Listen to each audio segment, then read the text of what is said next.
A grande história dos mapas.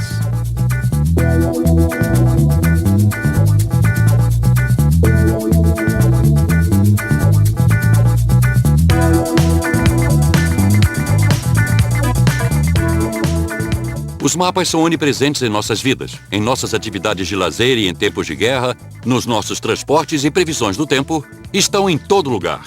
Indicadores de espaço e tempo e guias de viagens, os mapas permitem delimitar as fronteiras de um território e administrá-lo, mas também ajudam a entender melhor o mundo e nos convidam a empreender uma jornada de descobertas. Para se ter uma representação topográfica da superfície da Terra, problemas científicos complexos tinham que ser resolvidos. Corajosos exploradores se aventuraram em territórios desconhecidos com fortes motivações tais como dinheiro, poder e religião. Os mapas são a memória do nosso planeta e os que chegaram até nós através dos tempos mostram como nossos ancestrais percebiam seu ambiente. Em todas as sociedades humanas, os mapas serviram aos projetos do homem ao analisar o mundo, mas nem todas as civilizações usaram do mesmo modo. Na verdade, existem diversas famílias distintas de mapas. A primeira família poderia ser chamada de cadastros, ou registros de terras, que nos ajudam a circular por um território conhecido. Estes mapas são ferramentas técnicas para identificar e administrar o meio ambiente, bem como definir os limites das propriedades. Sua função original era identificar a localização. As pessoas precisavam saber onde estavam, assim marcavam rotas e aos poucos os mapas surgiram. Primeiramente na forma de gravuras em superfícies rochosas e mais tarde em papel. E sem dúvida o mais antigo, embora talvez existam outros mais antigos, é o conhecido como Mapa Bedolina. É uma figura rupestre, num vale glacial ao norte da Itália, que retrata o desenho do pequeno vale visto de cima. Então é uma vista panorâmica, e nele podemos ver os campos, casas, estradas, datado de cerca de 3.000 anos atrás. A civilização que produziu o mapa Bedolina não conhecia a escrita, mas já gravava mapas. E o mapa é uma forma de documento escrito. Esta é uma das suas principais características. É uma forma de representar o mundo, dentre outras. O mundo pode muito bem ser descrito sob a forma de um poema, de um texto. Mas a maior vantagem de um mapa é que ele nos dá uma representação visual, geralmente visto de cima, o que nos permite ver as distâncias entre as coisas e os lugares, determinar o desenho do terreno, a distribuição das cidades, rios, algo que nenhuma descrição escrita, mesmo a mais inspirada, poderia ser melhor.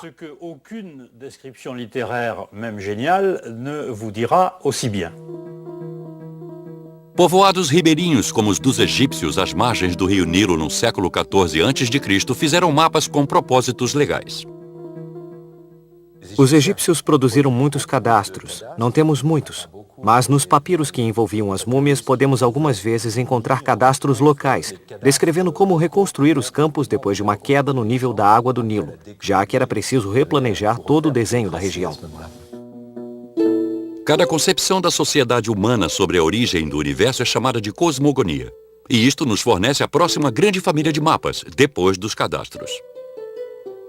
Todas as sociedades humanas têm um conceito parecido do universo, e a maioria é capaz de representá-lo numa forma visual que seria chamada de mapa. Por exemplo, o antigo conceito mesopotâmico do universo era representado por um disco plano, cercado de água, dentro de um globo. O disco em si representava um grande vale. Nele temos a cosmogonia dessas sociedades, temos o seu conceito do universo. A mais avançada das civilizações antigas que fazia mapas era a grega.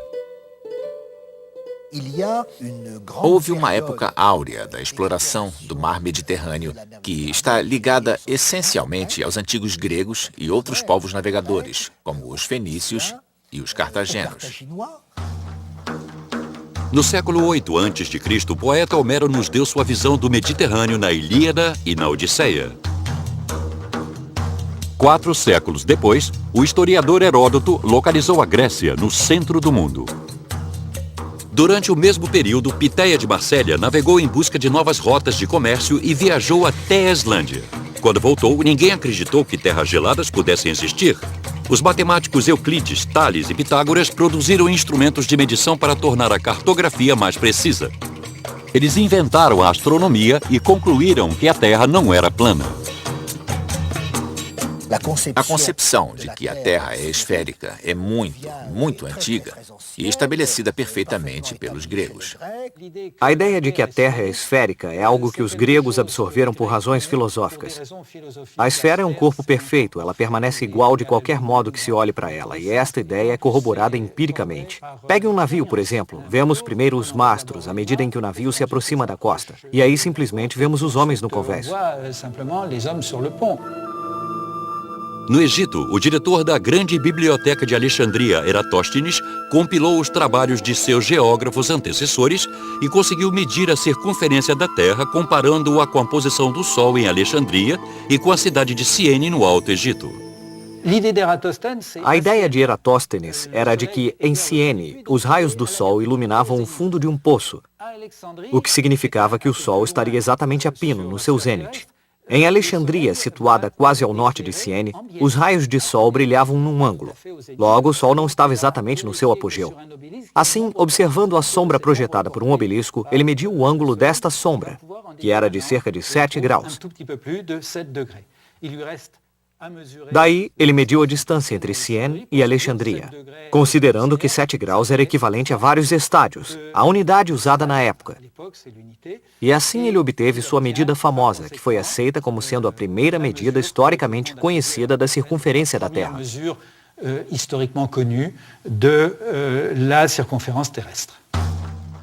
Mas o problema de Eratóstenes era que o caminho entre Ciene e Alexandria não era muito reto. Assim, a distância poderia não estar correta. E mais, ainda não sabemos atualmente a extensão exata da antiga unidade de medida ou estádio. Poderia medir entre 150 e 190 metros. Em parte era adivinhação, mas no final das contas ele obteve uma medida aproximada da circunferência da Terra por volta de 40 mil quilômetros, que estaria perto do que conhecemos hoje. Outro grego, Cláudio Ptolomeu, foi considerado o primeiro verdadeiro cartógrafo do mundo ocidental. Sua influência permaneceria durante 14 séculos. Ptolomeu, no século II a.C., sintetizou todo o conhecimento geográfico e cartográfico do mundo antigo. Ele compilou todas as informações repassadas a ele pelos exploradores e viajantes. Ele inventou a primeira cartografia científica. Em inúmeros trabalhos, Cláudio Ptolomeu registrou os nomes de todos os locais conhecidos na época, mais de 800, registrando-os num mapa plano de acordo com suas latitudes e longitudes.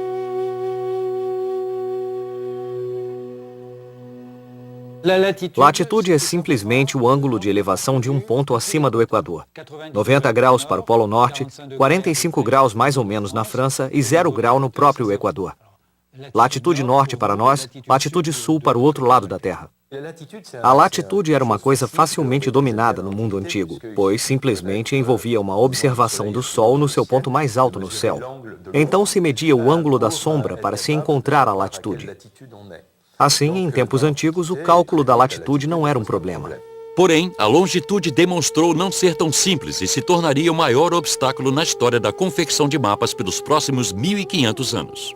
Para achar a longitude, você precisa calcular uma paralela circular e estabelecer a sua posição, mas não existem pontos de referência no espaço para isso.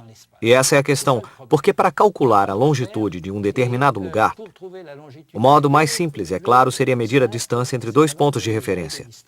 As longitudes devem ter sido calculadas grosseiramente com base em distâncias estimadas, o que nos daria uma diferença de longitude aproximada. Então, as longitudes não eram medidas com toda a precisão. Ptolomeu foi o primeiro de uma longa série de cartógrafos a calcular erradas longitudes, apesar da atenção cuidadosa que deu às informações dos navegadores. Toda vez que os viajantes lhe contavam sobre as extraordinárias distâncias que tinham percorrido, ele as diminuía, porque os viajantes tinham uma tendência a exagerar seus feitos. Então ele reduzia à metade as grandes distâncias que as pessoas diziam ter percorrido. Mas, mesmo assim, ele ainda continuava exagerando, apesar de toda a sua cautela. A cosmografia de Ptolomeu representava a visão que nós tínhamos de uma terra desabitada no passado. Quer dizer que existia uma massa territorial alongada que se esticava do leste para o oeste, situada ao norte do Equador. E esta massa estava dividida em 3 continentes, na verdade, que estavam separados pelo mar Mediterrâneo, que se localizava no centro, e que se tornaria o centro do mundo habitado.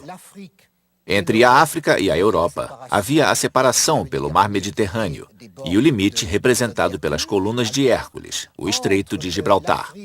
Entre a África e a Ásia, havia a separação formada tanto pelo rio Nilo como pelo Mar Vermelho. E entre a Europa e a Ásia, havia a separação formada pelo Mar de Azov e o rio Tanais, isto é, o rio Don. E tudo isto cercado de água. Esta visão do mundo conhecido é a mais completa daquela época, mesmo que os erros de longitude tenham tido consequências consideráveis centenas de anos mais tarde. Porém, do século V ao século XV, durante a Idade Média, este conhecimento antigo foi esquecido na Europa. Os comerciantes, contudo, continuaram a viajar. Eles usavam mapas itinerários que simplesmente indicavam os nomes das cidades sem se preocuparem muito em ser uma expressão fiel da realidade. Nesta reprodução da tábua de Pöttinger, datada da Antiguidade, podemos ver a rota que ligava Vessona e Darioriton, que são Périgueux e Vannes, 2 cidades separadas por um improvável golfo de Aquitânia.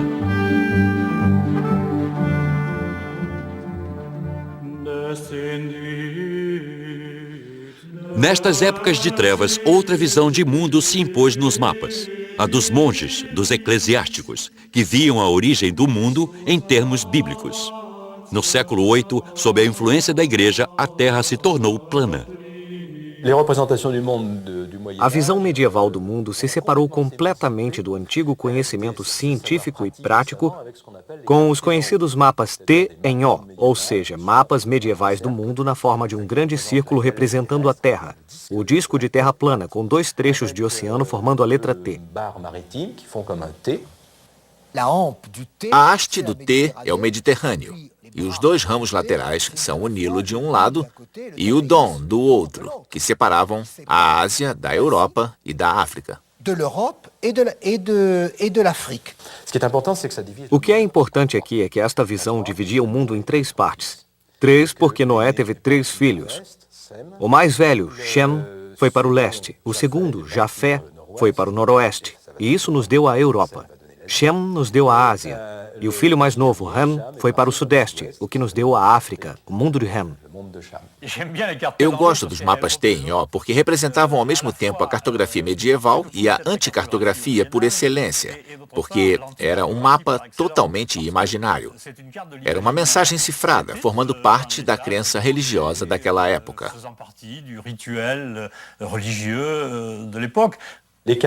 Os mapas T em O continuam no nosso vocabulário, em um termo pronunciado com frequência na cartografia, orientação.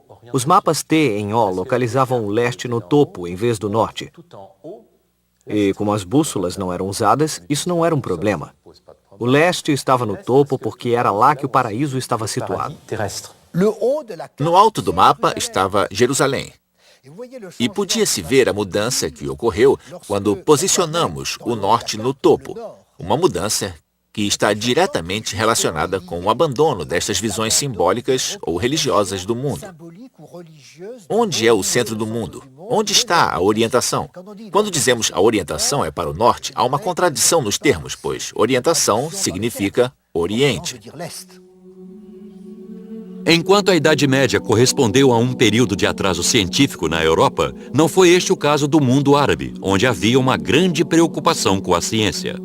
Através da guerra ou do comércio, este conhecimento foi transmitido para o Ocidente.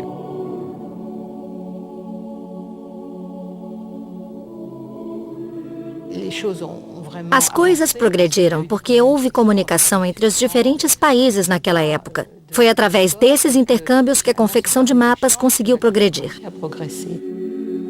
Os árabes se utilizaram de uma invenção chinesa, a bússola, que eles transmitiram para os europeus. A bússola, o par de compassos e a régua se tornaram as novas ferramentas náuticas. Graças a isso, eles produziram os mapas portulanos, que os capacitaram a navegar os litorais com segurança.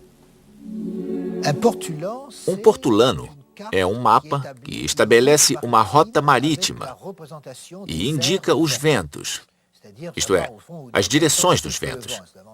A rosa dos ventos é capaz de mostrar com precisão de qual direção o vento está soprando.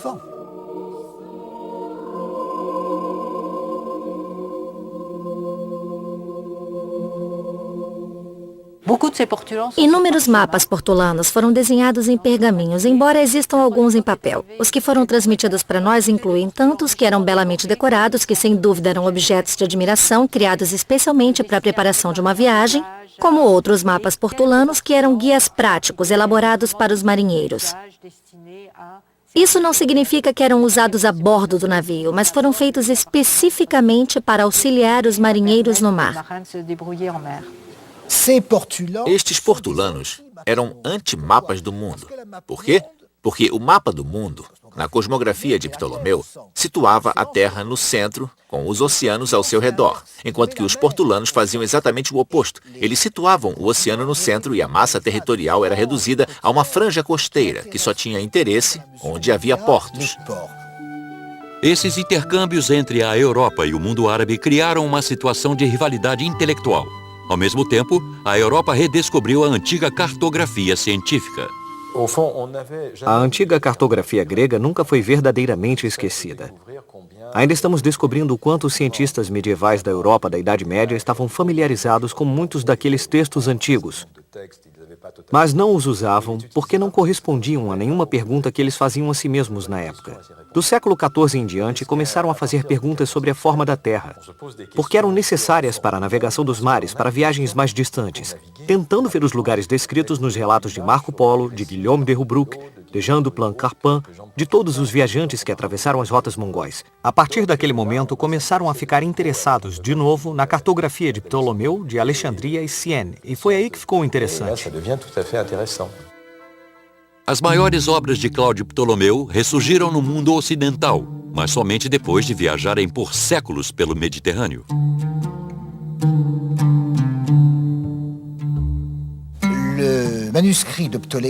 O manuscrito original de Ptolomeu foi perdido, mas felizmente existe uma tradução árabe dele. No século XII, o sábio árabe Al-Idrisi traduziu a obra de Ptolomeu. Na corte de Palermo, o rei normando Roger da Sicília o incumbiu da tarefa de compilar todos os relatos escritos referentes ao mundo conhecido. Foi dessa maneira que ele redescobriu e divulgou as obras do cartógrafo grego.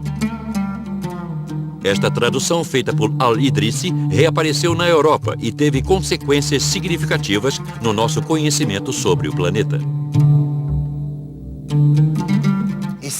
E foi esta história, envolvendo a Grécia, o mundo árabe, a corte italiana, o papel de Florença e do humanismo do período da Renascença, que representou o ponto de partida da primeira grande descoberta desta era dos descobrimentos.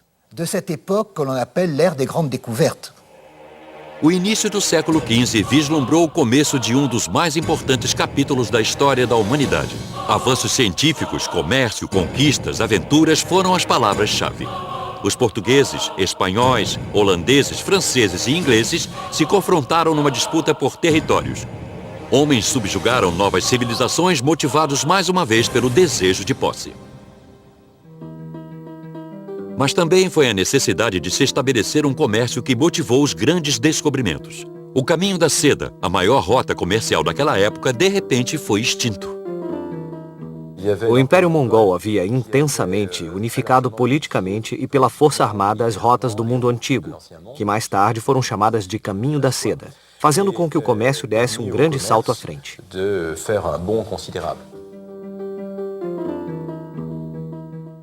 Em meados do século XIV, este império ruiu.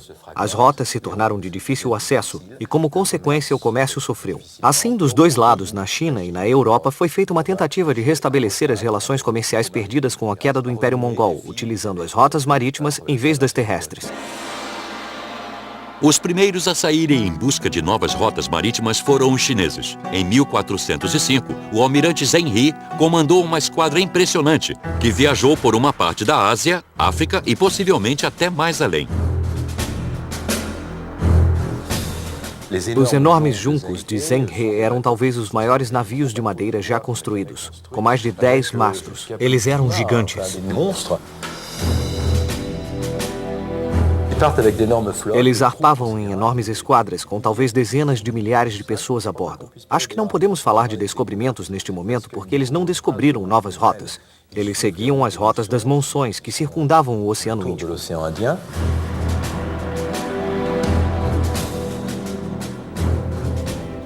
Eles navegaram no mínimo até Moçambique, porque trouxeram uma girafa que encontramos em traços pictóricos na arte chinesa e devem até mesmo ter navegado até o Cabo. O mapa chinês do século XVIII foi descoberto recentemente e acredita-se que ele seja uma reprodução de um mapa datado de 1418.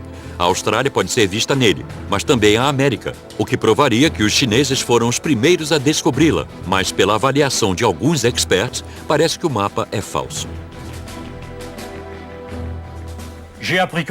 Eu aprendi, assim como outros, que acredita-se que os chineses tenham desenhado um mapa do mundo em 1418. Por que não? Eles podiam ter explorado lugares além do que conhecíamos.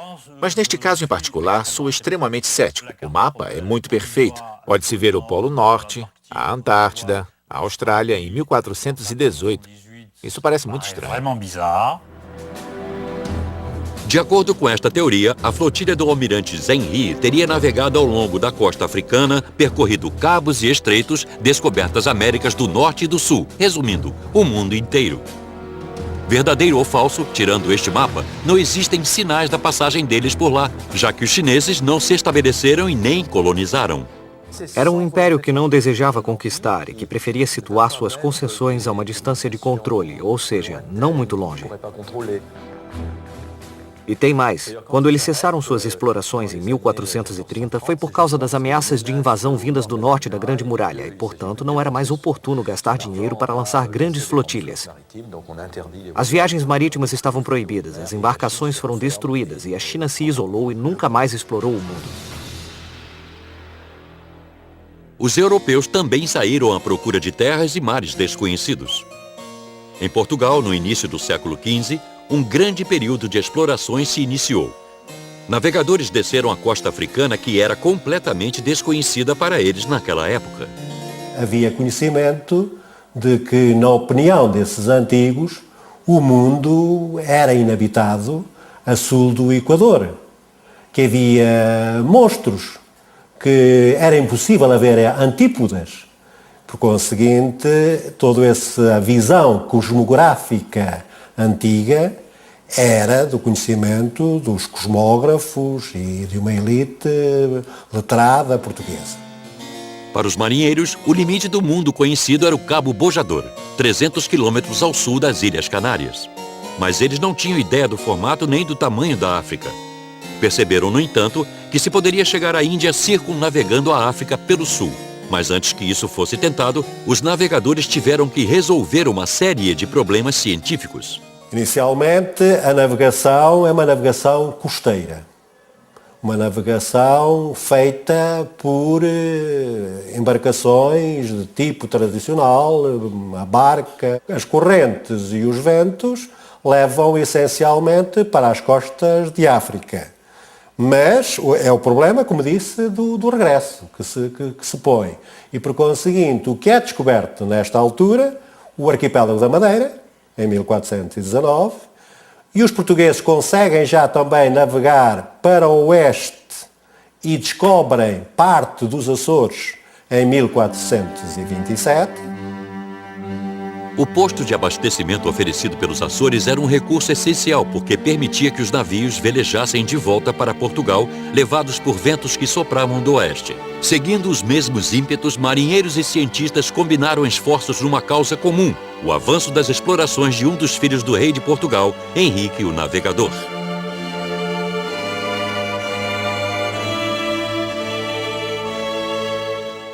Henrique, o navegador, desempenhou um papel significativo no campo científico pela fundação da sua escola de navegação em Lisboa, que aplicava princípios científicos extraídos da geografia e da astronomia, as duas ciências essenciais para a confecção de mapas com mais precisão.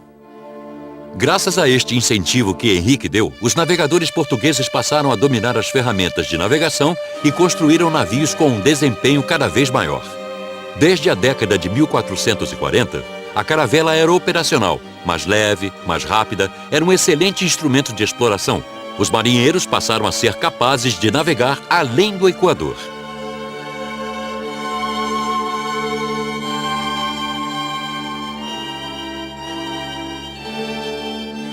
E esta é de facto uma grande descoberta também dos portugueses. A ultrapassagem do Equador, a possibilidade de navegar no hemisfério sul. E aí sim vão encontrar outros países.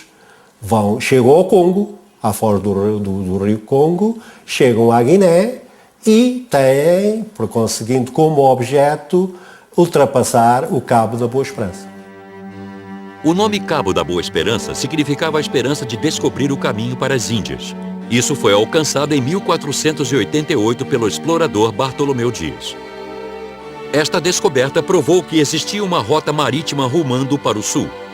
O progresso técnico e científico abriu novos horizontes. Graças à imprensa, o genovês Cristóvão Colombo foi capaz de ler os mapas antigos. Ele acreditava que poderia usá-los em proveito próprio. Sem a cartografia grega, e em particular Ptolomeu, é claro, não podemos imaginar Colombo, que era um intelectual, um profissional liberal, que vivia nos Açores, que sabia tudo sobre ventos alísios, mas que também era familiarizado com os textos antigos, os quais estudou profundamente. Ele estudou um dos mapas de Ptolomeu em especial, o que continha os famosos erros de longitude. Esta representação feita por Ptolomeu, que aumentava o mapa da Europa em 55 graus, derrubou a crença de que, para se alcançar as Índias, era necessário seguir para o oeste, já que a rota mais curta, de fato, era pelo leste. Mas Cristóvão Colombo não sabia disso. O cartógrafo Martin Berren havia acabado de produzir o seu famoso globo que mostrava apenas 3 continentes e um minúsculo oceano Atlântico, no qual o Japão situava-se perto da Europa. Isto confirmava a teoria de Colombo. Só restava a ele convencer as potências de que seria interessante financiar suas viagens até as terras não descobertas. Em 1492, ele se beneficiou de uma excepcional combinação de circunstâncias político-religiosas. Na Espanha, os reis cristãos haviam reconquistado a Granada muçulmana. Cristóvão Colombo decidiu se encontrar com os reis católicos espanhóis e explicar a eles que, já que os mouros tinham sido mais ou menos expulsos dos países cristãos, e os judeus também, tudo o que restava fazer era conquistar as Índias e levar a fé católica a estas novas terras. Como resultado, ele recebeu financiamento para 3 caravelas. Em setembro e em outubro, ele descobriu as Bahamas, que viriam a ser, de fato, as Américas. A descoberta das Bahamas por Colombo abriu o caminho para outras viagens e provou a existência de uma nova rota e novas terras para se evangelizar, que sem dúvida tinham abundância de ouro e de outras riquezas. As potências espanhola e portuguesa, como se fossem senhores dos mares, solicitaram ao Papa que dividisse entre elas as terras não descobertas a serem possuídas. Isto resultou no Tratado de Tordesilhas. Em Tordesilhas, no dia 7 de junho de 1494, o mundo foi dividido por arbítrio do Papa, por iniciativa em parte do Papa, em 2 partes, em 2 hemisférios, ficando o hemisfério oriental para os portugueses, o hemisfério ocidental para os espanhóis. A linha divisória era uma linha imaginária que traçada a 370 léguas ao ocidente das ilhas de Cabo Verde. O tratado foi o resultado de longas barganhas e negociações. No início, o Papa queria colocar a linha divisória no Cabo Verde, o que os portugueses rejeitaram. Pelo Tratado de Tordesilhas, os portugueses fizeram o máximo para estender o limite dos seus territórios divididos o mais a oeste possível. Eles supostamente desconheciam a existência do Brasil na época, mas devem ter sabido de alguma coisa, porque senão não teriam razão para querer estender seus limites tão a oeste. Eles conseguiram e, consequentemente, reclamaram o Brasil para si próprios. Curiosamente, pouco tempo depois, eles o descobriram. O Brasil só foi descoberto oficialmente 6 anos mais tarde, em 1500. Em vista dos enormes riscos envolvidos em termos de conquista, riqueza e dominação sobre este novo mundo, o sigilo era a palavra-chave. Assim, o descobrimento do mundo foi de fato um jogo de poder. A cartografia portuguesa do século XV era sem dúvida a mais avançada da Europa e possivelmente do mundo da época. Mas nada era revelado, nenhuma informação vazava. Aqueles mapas eram documentos altamente secretos. As potências políticas usavam os mapas para induzir os outros a acharem que elas possuíam certas áreas. E os mapas eram forjados. A costa do Brasil, no mapa de 1502, foi forjada para dar a Portugal uma extensão maior do que deveria ser a portuguesa, de acordo com o Tratado de Tordesilhas. Não faz sentido quando se olha para ele, mas faz todo sentido quando se entende que estão puxando a costa do Brasil para o lado de Portugal. Durante este período, Cristóvão Colombo continuou suas viagens para o Caribe, convencido de que ele havia encontrado as Índias, como ele explica em sua carta. O explorador florentino Américo Vespúcio fez várias viagens sob o comando do almirante Colombo. Mesmo não tendo sido ele o descobridor das novas terras, ele foi o primeiro a se dar conta de que era um mundo novo. Em 1507, o cartógrafo francês Waldseemüller desenhou um mapa mostrando claramente o novo continente com a palavra América, escrita pela primeira vez. Waldseemüller publicou um mapa do mundo sob o duplo patrocínio de Ptolomeu e Vespúcio, cujos retratos aparecem dos dois lados do mapa, mas o mapa é simplesmente uma atualização do anterior de Ptolomeu. Tem-se a impressão de que ele apenas reproduziu esse mapa, acrescentando a América nele, tornando-o o primeiro mapa mundi em 1507. Waldseemüller tornou o feminino o nome Américo, que se transformou em América, porque os continentes sempre receberam nomes femininos, como se pode ver na fonte do Observatório de Paris, que representa as 4 partes do mundo: África, Ásia, Europa e América. A conquista e o completo mapeamento das Américas do Norte e do Sul levou séculos para ser alcançada. Exploradores e colonizadores mapearam o novo continente, desenharam o seu contorno, batizaram as terras e se familiarizaram com os povos nativos. Em seu diário de viagem, Matias Merian ilustra os costumes dos indígenas nativos, que eram supostamente canibais. Com o mundo inteiro já descoberto e os intercâmbios comerciais florescentes que resultaram disso, os primórdios da globalização podiam ser sentidos. Essas descobertas foram uma revolução para a cartografia. Os europeus, pela primeira vez, tiveram uma ideia geral do mundo, expressaram na cartografia e espalharam essa ideia. Uma visão geral do mundo foi criada dentro das tradições geográficas e culturais da Europa. No século XVI, as viagens marítimas continuaram pelo mundo afora. Vasco da Gama cruzou o Cabo da Boa Esperança e navegou até a costa oriental da África até o Quênia. De lá, ele finalmente encontrou as Índias. Já Magalhães encontrou uma rota no extremo sul da América do Sul e entrou num oceano calmo de águas tranquilas, que chamou de Pacífico. Ele chegou às Filipinas, onde morreu. E foi o seu imediato, Juan Elcano, que, enquanto trazia o navio de volta para a Espanha, realizou a primeira viagem de circunnavegação em 1522. Outros exploradores, conquistadores, missionários e comerciantes continuaram a fazer descobrimentos e produzir mapas do Novo Mundo. Pessoas como Francis Drake, Hernán Cortés, Versano e Jacques Cartier.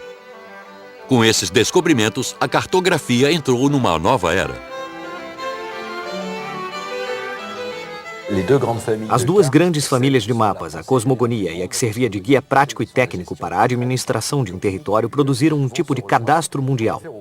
Os planisférios do século XVI, como o de Mercator, por exemplo, representavam uma espécie de registro de terra global, parecido com um cadastro, porque os europeus estavam no processo de apropriação do mundo e precisavam dessa ferramenta. Foi Mercator quem inventou o termo Atlas, onde uma série de mapas separados eram reunidos num único livro, num formato prático, e onde se podia visualizar os diferentes capítulos e ver o mundo inteiro, conhecido e desabitado. O Atlas de Mercator, como um cadastro moderno, mostrava rios, montanhas e vilarejos com uma incrível precisão. Mas, acima de tudo, o objetivo era fornecer aos exploradores ferramentas de navegação sólidas. Foi uma era de progresso e de desenvolvimento marítimo. O Polo Norte magnético tinha sido descoberto. Tínhamos a bússola. Cursos podiam ser seguidos numa direção constante, então seria bom se isso pudesse ser representado por uma linha reta no mapa. É fácil desenhar uma linha reta, só precisa de uma régua. Para atender a essa necessidade, Mercator tentou transpor o globo para um plano. E isso aperfeiçoou o sistema matemático conhecido como projeção. A projeção significa a maneira pela qual um globo, a superfície de um globo, que por definição é esférica, pode ser projetada num plano.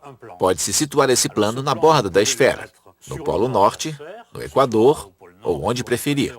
E então projetar a imagem da esfera nele. Obviamente, ela ficará distorcida. A projeção de Mercator é uma projeção onde as linhas dos meridianos são perpendiculares ao Equador. São linhas retas, com o mesmo espaçamento. Obviamente, se você olhar uma projeção de Mercator, à medida em que você se afasta do Equador, a escala aumenta. Temos uma Groenlândia que parece gigantesca, quando na verdade é bem pequena. Apesar desta distorção, a projeção de Mercator facilitou a navegação. Embora outros tipos de projeções tenham sido inventadas, esta ainda é usada hoje em dia. Desde o tempo de Mercator, os holandeses dominaram o campo da produção e impressão de mapas pelos 100 anos seguintes. Um dos mais importantes nomes da cartografia holandesa naquela época foi Abraham Ortelius, que produziu o seu Theatrum Orbis Terrarum, ou Teatro do Mundo, o qual se apresentou como o equivalente do século XVII dos primeiros trabalhos de Ptolomeu. Este atlas foi considerado o primeiro trabalho deste tipo bem-sucedido comercialmente. A classificação dos seus 70 mapas, incluindo cada um dos continentes conhecidos, ainda é usada hoje em dia.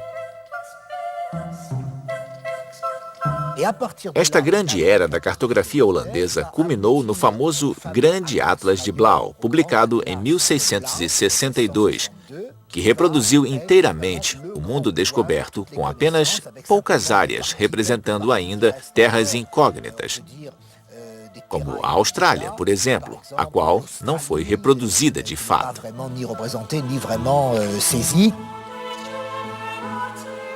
Estes mapas holandeses eram genuínas obras de arte que chegaram até nós através dos anos. Esteticamente, eram documentos únicos. Esta supremacia flamenga na cartografia andou lado a lado com a sua supremacia naval no século XVII. O Império Colonial Holandês se espalhou por todo o mundo. Mas estes mapas permaneceram acima de tudo como instrumentos de poderio militar e econômico. Conhecimento preciso proporciona vantagens estratégicas. Blauw, algumas vezes, tinha mais conhecimento preciso de terras inexploradas do que realmente aparecia nos seus próprios mapas. Por quê? Porque o poderio comercial e econômico da Holanda estava em jogo. No final do século XVII, o rei Luís XIV da França recebeu 2 globos gigantes como presente do monge e cartógrafo Coronelli. O projeto foi secretamente construído por Colbert. O globo azul representava a abóbora do céu, os símbolos do zodíaco e a posição dos planetas no dia em que Luís XIV tinha nascido. O globo terrestre mostrava os continentes incompletos e seus nomes, e, consequentemente, o desejo de anexar esses novos territórios. Com esses globos, Colbert tinha alcançado seu objetivo, fazer com que o rei percebesse a importância estratégica de ter uma cartografia independente.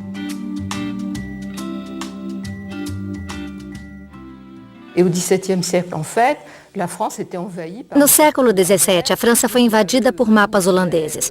Os Blauw inundaram a França com suas publicações e, como se sabe, Colbert sempre quis que a França produzisse sua própria riqueza e, consequentemente, ele queria competir com os holandeses. Então fundou a Academia de Ciências e confiou a ela a missão de reformar a cartografia. Ele queria, é claro, uma cartografia detalhada e precisa da França, para garantir suas reformas. Como uma das grandes reformas de Colbert incluía as forças navais, ele queria ter um atlas da costa francesa a fim de evitar que os navios encalhassem e para ter um conhecimento melhor e detalhado da costa. Para as outras reformas, florestas, administração territorial e proteção, Colbert queria um mapa mais detalhado da França, até porque mesmo o cálculo das longitudes da Terra ainda não sendo perfeitos, ele havia melhorado muito graças à observação das fases da Lua. Assim, Colbert encarregou o matemático e astrônomo Philippe de la Hire. Tínhamos uma precisão maior em 1682, em particular quando La Hire produziu seu mapa. Temos a impressão de que as fronteiras dos países encolheram longitudinalmente, o que fez o rei dizer: "Cavaleiros da Academia, seus trabalhos me roubaram mais terras do que todos os meus inimigos juntos." Luís XIV convidou o astrônomo Jean-Dominique Cassini para entrar para a Academia de Ciências. Ele foi o primeiro de uma série de 3 gerações de cartógrafos a desenhar um mapa extremamente detalhado e preciso da França. O primeiro deste tipo no mundo. Estes cartógrafos usaram o antigo método, triangulação. De torre de igreja em torre de igreja, a França estava enquadrada. A medição da Terra era feita por meio de triangulação. Quer dizer que se estabelecia um conjunto de triângulos para se obter uma linha de base primária e aí se calculavam os comprimentos dos lados dos triângulos a partir de ângulos conhecidos. Os novos sextantes e octantes permitiram medir com precisão os ângulos, o que forneceu resultados extremamente confiáveis.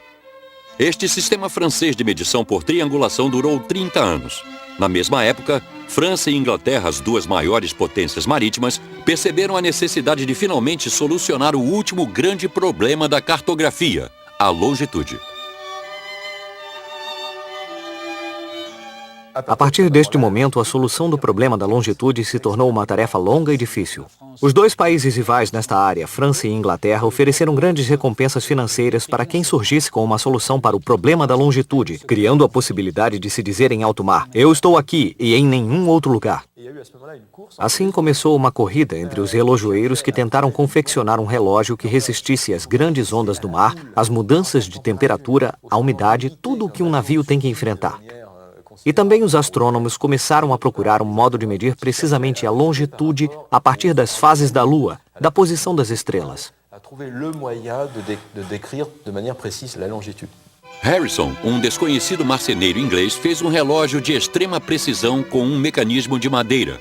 Ele solucionou o problema do pêndulo, inventando a mola, e assim reduziu em 15 minutos o atraso que os relógios daquela época sofriam diariamente. Com 1 hora exata, o cálculo da longitude no mar se tornou possível e, melhor ainda, preciso. Assim, foi em meados do século XVIII que finalmente fomos capazes de medir precisamente as longitudes e não mais cometer erros, o que tinha acontecido até então. A batalha científica continuou mar afora durante as grandes expedições para o Pacífico. O dinamarquês Bering descobriu que a Ásia e a América eram 2 continentes separados por um estreito. O inglês Cook descobriu a Nova Zelândia e a Austrália. O francês Lapérouse o seguiu. Seu desaparecimento misterioso no Pacífico o levou ao status de herói lendário. Na França, no início do século XIX, o mapa de Cassini foi finalmente terminado. Foi um sucesso imediato e um instrumento importante na modernização do país. Foi amplamente divulgado. O mapa de Cassini foi impresso e largamente distribuído, e assim teve uma considerável influência sobre um grande número de pessoas e empresas, porque agora tínhamos um mapa facilmente disponível a todos.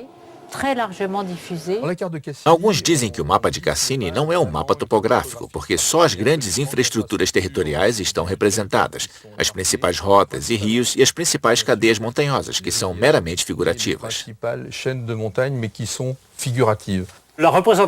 A reprodução do relevo territorial era muito aproximada, de fato rudimentar, com vales abruptos, e era óbvio que, para os soldados que tinham que se manter bem próximos da terra, no sentido literal do termo, esses mapas não eram suficientes.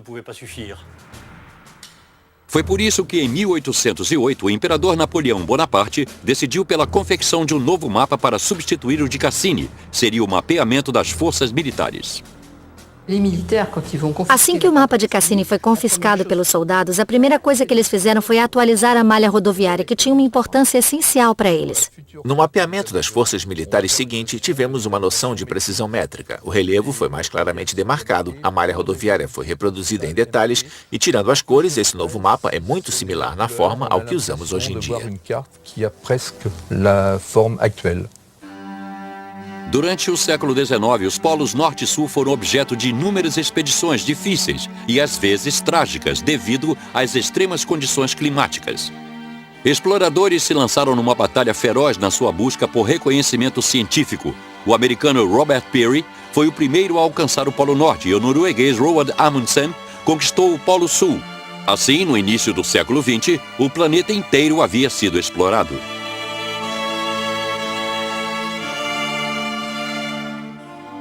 A cartografia seria auxiliada por duas novas tecnologias. A primeira foi a fotografia. Nadar foi o primeiro a tirar fotografias aéreas de Paris.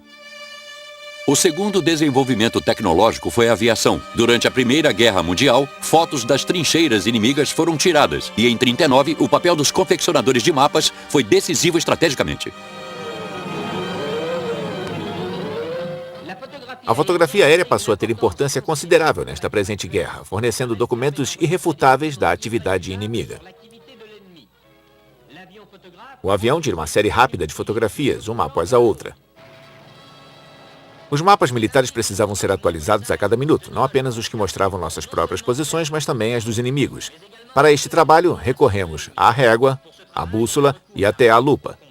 Mais do que nunca, a guerra é uma ciência, e é exata.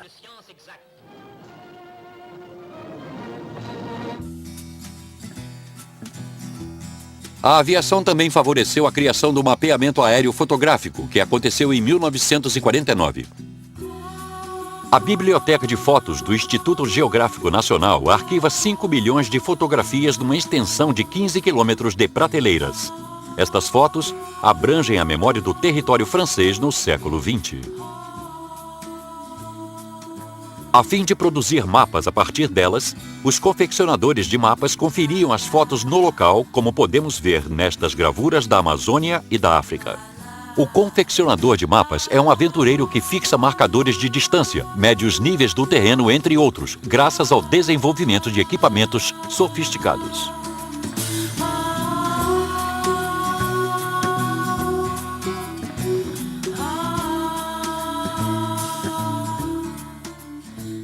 O caráter nacional dos institutos geográficos prova que os governos querem manter o controle sobre os mapeamentos e decidir que informações poderão ser fornecidas para o público.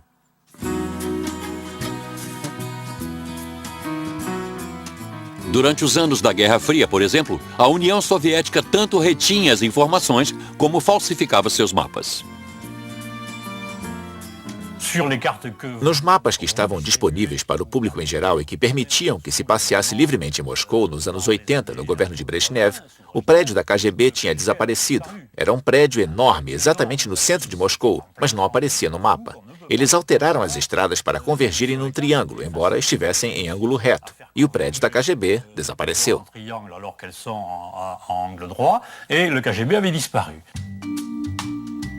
Este tipo de manipulação ainda é possível na era dos satélites? Antes restrita aos militares ou comprada a um preço muito alto, a informação via satélite está agora ao alcance de todos. É fácil baixar em qualquer computador o programa gratuito do Google Earth. Qualquer um pode consultar um vasto arquivo de fotos do mundo e visitar os chamados lugares secretos. Se você quiser saber onde a bomba atômica está sendo construída na França, é só teclar as coordenadas de latitude e longitude do Centro Nuclear Vauduc e o programa leva você até lá. Como a informação é viabilizada por uma empresa privada, é mais complicado para os governos intervirem em relação ao conteúdo disponibilizado. E o que era mantido em segredo ontem, hoje não pode ser mais.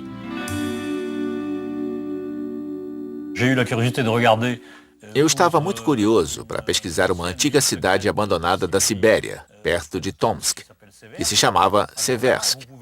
E lá, pode-se dar um zoom no máximo e ver uma cidade fechada, com as suas 5 usinas nucleares, os caminhões, os carros nos estacionamentos, em maiores detalhes do que se pode obter nas imagens das ruas de Paris. E isto não surpreende porque são geralmente os satélites americanos, o antigo inimigo, que fornecem esta coleção de imagens digitais. Será que a possibilidade de se fotografar o planeta inteiro via satélite soa como a morte da cartografia mundial? Frequentemente se diz que tudo já foi feito na cartografia, mas não é verdade. Porque um mapa situa diferentes elementos em um território. Então, muitas outras coisas podem ser mapeadas. Pode-se dizer que já fizemos tudo no que diz respeito à cartografia topográfica. Mas existe também a cartografia oceânica, por exemplo, da qual não temos todos os elementos ainda. Existem várias zonas das quais não temos informação. A cartografia da ocupação de terras é importante. O planejamento e desenvolvimento de terras são importantes também. É uma forma de mapeamento que está sempre mudando, porque a terra continua se desenvolvendo, não é um terreno fixo e imutável.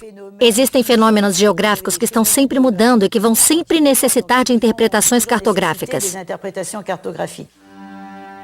Os desafios da cartografia do passado foram aqueles impostos pelo mapeamento da topografia da Terra.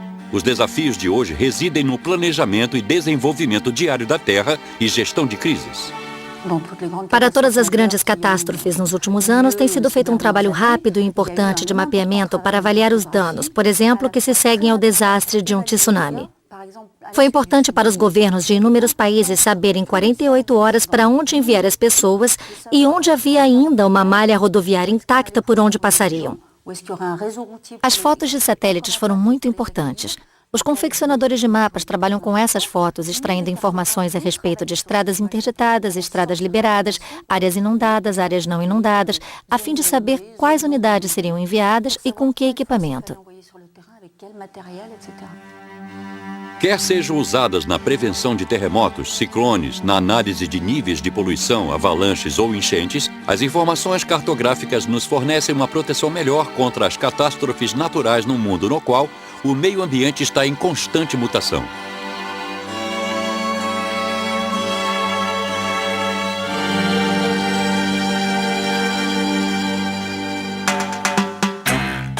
Os mapas sempre auxiliaram a humanidade nas suas viagens, comércio, conquista de novas terras e assegurando o poder, mas também na sua compreensão do mundo, entre outras coisas.